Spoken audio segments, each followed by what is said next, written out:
going to meet him in just a moment. One of the newsmakers that you've seen in your own list.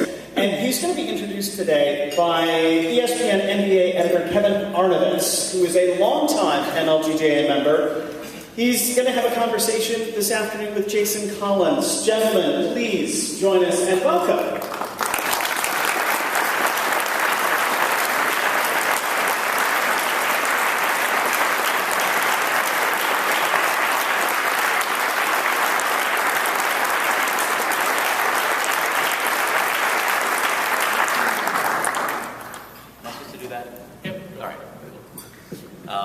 First of all, thank you to the leadership, the organizers, the staff of this great organization. I also want to single out Boff because since the very beginning, he has advocated all kinds of roast fees and the various proposals and ideas about what this conversation should be, and he's incredible, and I really appreciate it. There's this I think somewhat harmless parlor game in the 6 years I've been covering the league being the NBA, and I'll use the league, forgetting that probably that's not necessarily known. But who are the gay guys in the league? And, we do it in Washington, and we do it in entertainment, and I really think among my colleagues who are very well-intentioned, I think on the right side of this issue, I've been very, very pleased about just how progressive my fellow NBA reporters and editors are, and I think it reflected very much in the coverage of Jason's story. Maybe less so in the NFL, but that's a different conversation for a different day. And nobody had Jason Collins. Nobody had Jason Collins on that list. Whoever did won the pool and will prosper from it. And I'll start with Jason. Just to kind of refresh memories, it's been a little over a year. When did you decide? Let's go through the timetable, the timing. Just kind of take us up to April 29, 2013 a little bit. Sure. As I discussed in the Sports Illustrated article, I really didn't face the fact that I was gay until the lockout year, which was 2011. Forced with not having basketball in my life, like so many of us, when we have something that we're avoiding, we can have outlets, and my job was my outlet. But not having that, started to evaluate what the rest of my life was going to be. And in 2011, I reached out to a trainer of mine. His name is Keith Anthony. He lives in Los Angeles, California, and he did an It Gets Better video. And in his video, he talked about coming from a conservative background, religious background. My grandmother is one of those people that will be buried with the Bible, clutching it tightly. And I reached out to him in an email right after Thanksgiving. Holidays were the toughest for me at that point. Because even though I was surrounded by family, I really didn't have, I was wearing that mask. And it just got to a point where I just got exhausted. And I sent him that email on the Saturday after Thanksgiving. And about an hour later, a friend of mine called me and said that the lockout was over. That they reached an agreement, and I was like, oh dear, what have I done? So, and it took a couple of days for him to respond, so that, I was having massive panic attacks, like what am I going to read about this on TMZ in a couple of days kind of deal. But he was great. We met at a dog park, and I have a German Shepherd. Well, now he's more of my parents' German Shepherd. They usurped me. But anyways, and we talked about just, that was the first time where I actually said the words out loud that I'm gay, and I don't necessarily know, how to live my life, what that means and how to live my life, and he was like a big brother to me. He really was. And he encouraged me to tell someone in my family, someone that I trust, someone that I have that connection with. And he assumed that it was going to be my brother. And many of you know I have a twin brother, but it wasn't. It was actually my aunt, who I'm the closest to in my family. She's a judge in San Francisco. I kind of always got the feeling that she knew.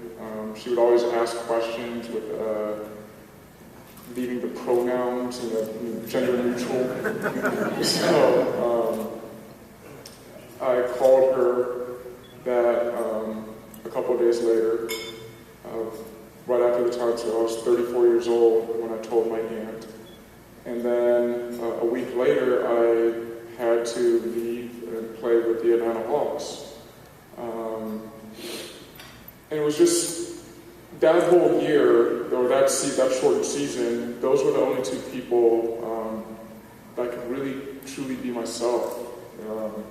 But it was long distance, my aunt was in San Francisco and Pete was in LA. So I couldn't, around my teammates, it just became frustrating. So after that season was over, I told my parents, I told my brother, his wife, I told my friends from college, some friends from high school. And, each time you get to come out, you make it up to be a big deal in your head, and then when you come out, sometimes the reaction is like, oh, okay, like, you okay, tell me something else or something. And then, like, sometimes, you have the tears and all that. But after getting all the love and support from my family and friends, which I know isn't the case for a lot of people, but in my case, everyone who really mattered most to me, they weren't going anywhere. And when I got traded from the Boston Celtics in February of 2013, I got traded from the Boston Celtics to the Washington Wizards. Getting traded and having to go to a new team and introduce, I have a girlfriend, fake girlfriend who lives in Los Angeles who just never comes to visit. And I just got tired of telling that story. And I told my agent, right after I got drafted, my agent, Arn, he's like an uncle to me. I said, we need to have a talk. And most times, agents, when they get that call from their clients, they think they're going to get fired. So he was real hesitant picking up the phone. But when I told him that, Arn, I'm gay and I want to come out, and I was assuming, because Arn is, if not the most powerful, he's one of the most powerful agents in the NBA. And I would assume that he's been an agent for a long time, but at least one of his clients has said this to him. And he said that I was the first client, active client, who ever said that to him. So he said, Jason, I don't want to just give you, from a business standpoint, like, give me 2 weeks to think about this, about what we can do. But he immediately said, Jason, I love you and support you, and this is going to be different. So it was during that season, the last month and a half, with the Washington Wizards, that we went back and forth of, do we come out during the season, do we wait until the season is over and then come out? The hardest part of being quiet during that month and a half with the Washington Wizards was when the Supreme Court cases were being argued. Here I was playing for the Washington Wizards, living less than 3 miles from the Supreme Court, and 2 cases that had a direct impact on my happiness. And here I was with this potentially huge platform and being quiet. It was a huge struggle. But we made the decision to wait until after the season was over. And that way, when I signed with the next team, like, they knew what they were getting into. Is it fair to say that you delegated, in terms of logistics of the announcement, much of that to Arn? Yes, the logistics. Arn came up with a great game. Like I said, he's a businessman. Right. And he's very well respected in his industry, and like an uncle again. And he had a relationship with Franz Liz, the writer from Sports Illustrated. He's known him, I think, since like the 6th grade. 50 years. Something, something long. And I reached out. My brother was teammates with John Amici. And John Amici, as most of you know, some of you don't, is a former NBA basketball player. And that was sort of like the game plan for male athletes, was that you wait a couple years after you retire and then you make the announcement. And I'm very fortunate, he's like a mentor to me. I was able to ask him questions about the process. And John, he actually mentioned Sports Illustrated, a writer that he worked with, now editor, John Wertheim. And so the circle was very tight, like, as far as Sports Illustrated. Only John Wertheim and Franz, and then Franz's daughter. She was the typist. Franz is old school. He had the old, it wasn't even one of the iPhone, it was like one of the old, was it dictaphone type thing? Is that what it's called? I still have a digital flash. Yeah, he's old school. What's that? But then his daughter, that photograph. Yeah, she was typing away, and then John was there, and then Arn hired a woman who used to work in the Clinton White House. I think in the Clinton White House. But anyways, because I needed to deal with, we knew that there was going to be a media reaction, attention and stuff like that. But as far as doing interviews, sports interviews, I've done hundreds, if not thousands of them before, but these were going to be different kind of interviews. So I had to do some media training as far as, and that was when I first learned the term pivoting. And so much fun! Like learning, like when someone asks you a question, you don't even have to answer the question. You just go off on something else. So you chose that side. Obviously, and not a coincidence, LeBron James in his most recent announcement went with the well-respected Lynn Jenkins. And did you consider the gay press? Did you consider us? I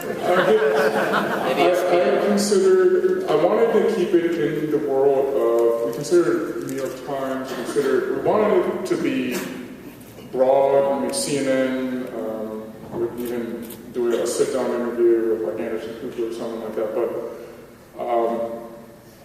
two things. We wanted it to be in the realm of sports, because I didn't want it to be something that, because I wanted to still play, and I wanted it to be in, so that when general managers and owners are thinking, it's not like he's immediately going towards mainstream, but keeping it in the world of sports. And then I also wanted, and Arn thought that this was great too, because I've never done an article like this where it was a first-person perspective, where we did the interview, and like when Franz came back, I was like, wait, these are all my words. This is what I said. And it's like, I've never done an interview, worked with someone, a writer, an article where it's all my words, just paper, just like, obviously cut and pasted and worded, but Franz did a great job of putting that together, and it was really, and then we did that on a Wednesday, and then he came back to me on Friday,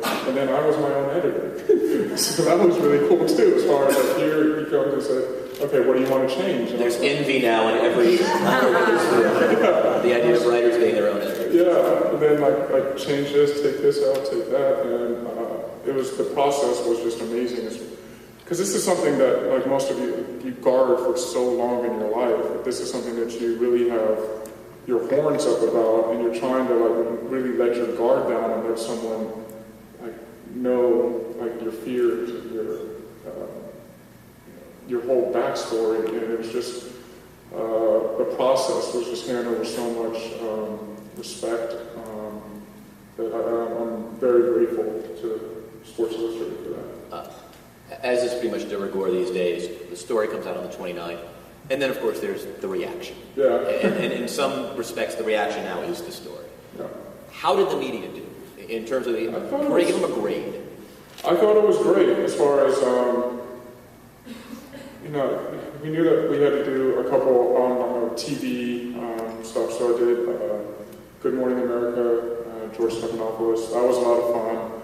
The only thing about that one is makeup. You go back and look at that interview, like my lips were way too glossy. I want to be like, what is going on there? But so that's what I do. That like a good makeup artist can go. But and then with regards to coverage, obviously there were a lot of requests that came in. A lot of people, really respected as far as being able to say, thanks, but no, because I have so many demands on my schedule. What's that criteria like? I mean, size of the readership? Size of the readership. And it was funny, though, because my parents, they always were like, because they were there in the room when I was doing some of the media training, and they were like, well, we don't want to really be a part of that process. Like, Jason, this is your story, let you go. And then I called them and said, Oprah wants to do an interview. My mom was like, okay. So, all of a sudden, my mom's flying in, my mom's there, my aunt is flying in, the whole family, my sister-in-law, my brother, everybody's like, okay. So, the size of leadership, the mom factor. Yeah, the mom factor, Oprah factor. But we wanted, obviously, to get the story out there to as many eyes and ears as possible, to have that conversation going, but then also to get it out there in the first week and then pull back, so that the focus again would go back to being about sports and about being training and working out, and all this time from when my season ended with the Wizards. So when I signed with the Brooklyn Nets, old. Signed with the Brooklyn Nets, I had to train so hard because I knew that I might only get one shot, one opportunity, and I wasn't going to let someone take a look at me and say, because a lot of it in sports is very subjective as far as people can really judge you on just your appearance, not necessarily your skill level. So I didn't want someone to say, oh, he looks out of shape and don't want to sign him. Right, like during the summer when you talk to the general manager and executive, you can sign that guy. It's very common for him to say, well, he looks out of shape. Exactly. Or he ate himself out of the league. Yeah. These are common references. It's very common that the general manager owners, they'll try to use that. So I worked extremely hard on my conditioning, on my through this whole time period. And then different organizations reached out to me. It was my first time working with Listen. They partnered with the NBA. And before then, as far as my education into the LGBT community, like I would go to outsports.com, The Advocate, maybe one other publication, but I didn't really know, Listen, that was the first time that I'd ever heard of Listen. Tremendous organization, and then working with, more and more, I was very fortunate that friend of friends with someone who works at GLAD, so I'm just at GLAD, and sort of got the talking points from them as far as like, okay, don't use this word, right, as far as like, when dealing with the media. September comes, one of the things over the summer when I was reporting the story is GMs and general managers, executives, the people who make the personnel decisions, who the team's going to sign, who they won't sign, who they'll look at.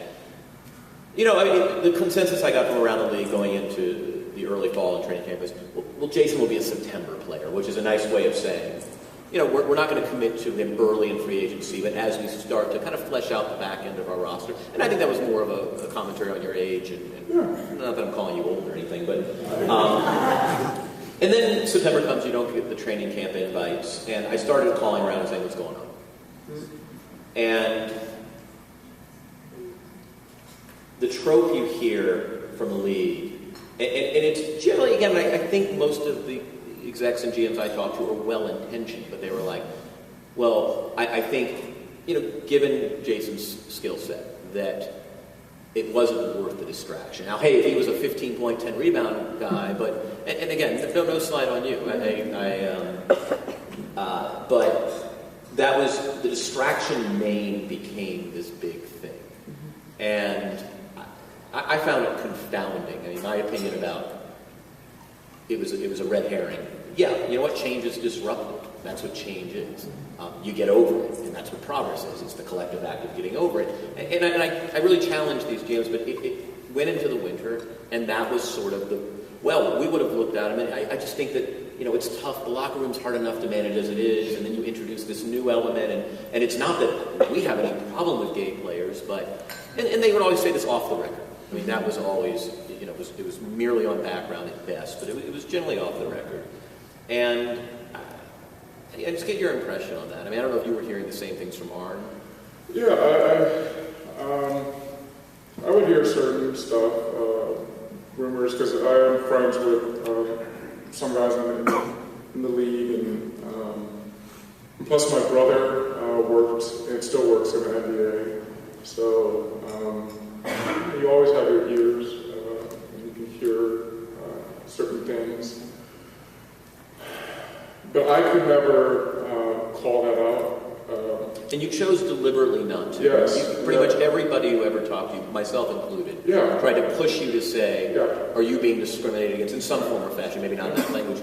And you, talk about on message, man. You were scripted as hell. Yeah, and it drove me crazy. Yeah, because that's not my job to do.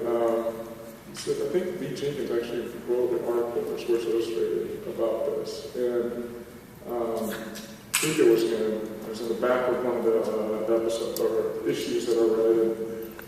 And I would have co-signed it if I could. I didn't. I mean, it's not my place to call it a question. And what my place was to train, was to work hard. And that's all that time that all that stuff was going on. Every other day I'm running 5.5 miles on a trail run, in the weight room, doing this conditioning drill, and because my skill level, isn't gonna go up too far up or too far down. So, I am what I am as far as a basketball player at this point in my life, but it was always about conditioning and are you in shape? And again, the only team that gave me a workout, a tryout, was the Brooklyn Nets. They were the only one, and when they called, I was ready. It was interesting. I was in Los Angeles that night. By sheer chance, the first game you played and suited up for after your announcement was in late February against the Lakers, Sunday evening. You get there, the press room is packed. I mean, I haven't seen it that. Clippers, Lakers, I'm there all the time. And it was I think the room was on your side. But, you've been dealing with press. You were in an NBA Finals for 15, really since, you were a kid. But even you looked a little, I think you were startled by the sheer volume of people. Because I'm not used to all that attention coming to me. I've always been about the team my entire career, which is why I've played for so many years in the league. I've learned to sacrifice for the sake of the team. And especially over the past 5 years of my career, I've been sort of like on the back end, that role player on the bench. So showing up and seeing, walking into the media room, the guys, the PR people from the Brooklyn Nets, they were great as far as being real bad guys to the media, but for me, they made it easy for me. But yeah, when I walked into that room and seeing all the cameras, and it was like, oh, you guys are here for me. It was, but again, I knew that there was going to be a media flare-up, but I also knew that it wasn't going to last. And that was the case, is like over the course of the next couple weeks, after about 2 weeks, it really did die down. And that whole distraction thing was shown that, you're going to, for the first 2 weeks, but then afterwards, at least by a month after the season, after I was with the team, I would leave a game and no reporter would ask me a single question. And it's, it really dispels that myth. I thought it was interesting because, so the game starts, you know, Sunday night crowd. And, you know, I'm on press row, and frankly, I'm excited.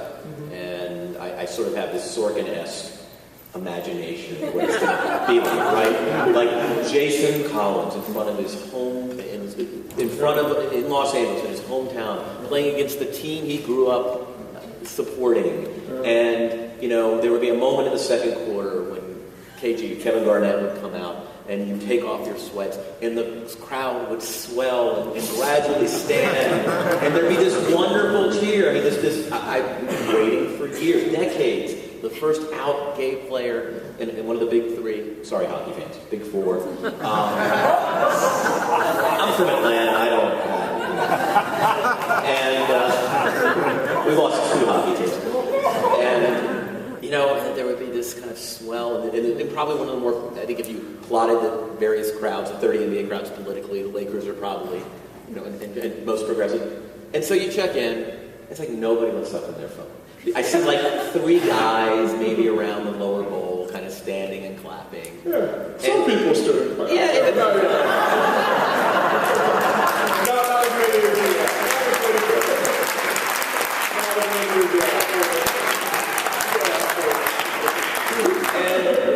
And I remember discussing with one of my closest colleagues the next morning, was this a good thing or was it a bad thing? Was it a good thing that basically it was this non-event? You checked in, you fouled like crazy. I mean, I think Most important thing is we won the game. Right, exactly. But it's, you know, and it was, and even our stats at ESPN and the stories, you know, we had a lot of people on site. We wrote, I thought, a lot of beautiful stuff. And the traffic was, and so is this a good thing or is it a bad thing? Was the non-eventness? It's a very good thing as far as just showing people that, you know, that whole myth of the distraction thing, it's like, it's sort of like when you're coming out there, it's like you make it up in your head that it's going to be bigger than it is. And then, you know, yes, it is a big thing, but at the same time, it's a player going out, doing his job, helping his team win a basketball game. And that's what it should be about.